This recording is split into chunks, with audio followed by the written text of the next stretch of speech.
Alright, let's go over example 2 of finding all of these things for these equations. And of course, it is going to be in vertex form. Well, at the beginning, not really, because it's not y equals something, it's y plus 6 equals something. So we want to solve for y by simply subtracting 6 to both sides. So we got y equal to x plus 3 squared minus 6. Now, if we compare it to the vertex form, notice that the vertex form has to be a real number, capital A, which is invisible positive 1 on the front right here, x minus h squared plus k, but we got x plus 3 instead of x minus something in this vertex form.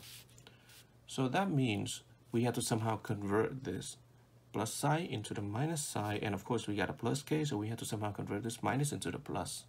Okay, so that means what?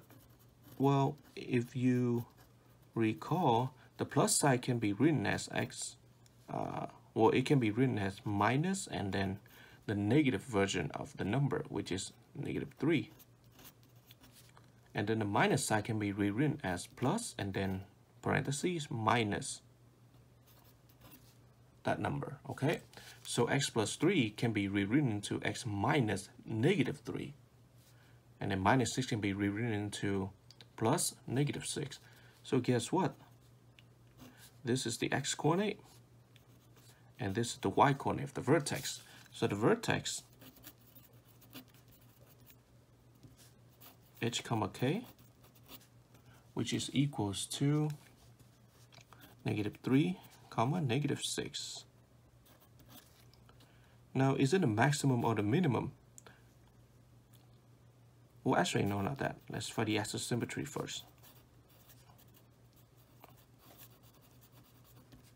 Well, the axis symmetry means you take the inside of the parentheses, set it equal to 0. So take x plus 3, set it equal to 0, solve for x, so x equal -3, which is same as the x coordinate of the vertex. Is it the maximum or the minimum? Well, in this case, your function is going to be the minimum because your parabola, which represents this function, is going to open upward due to the fact that it's multiplying by a positive number on the front right here.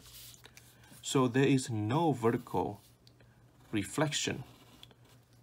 Also due to the fact that it's opening upward for multiplying by a positive number on the front. So let's see, the vertex is -3 comma -6, so maybe it's somewhere right here.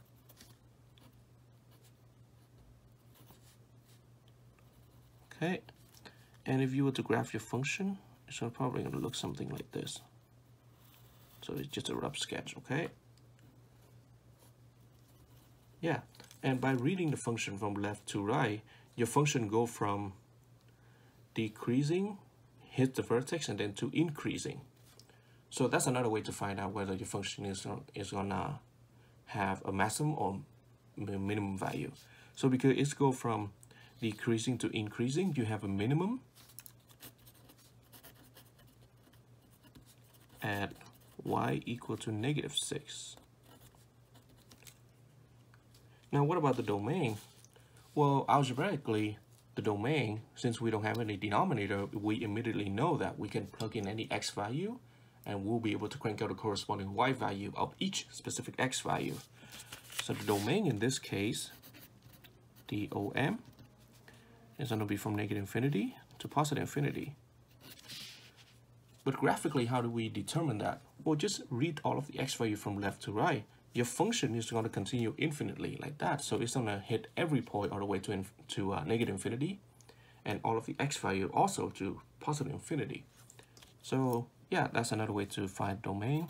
Now for the range, again, you had to read all of the y values from bottom to up. So we had to start with the lowest y value of the graph, which is y equal to -6, and since your function is going to keep going all the way to +infinity upward this way, it's going to hit every y value. It goes all the way to infinity. So your range is going to go from including the lowest y value of -6 all the way to +infinity.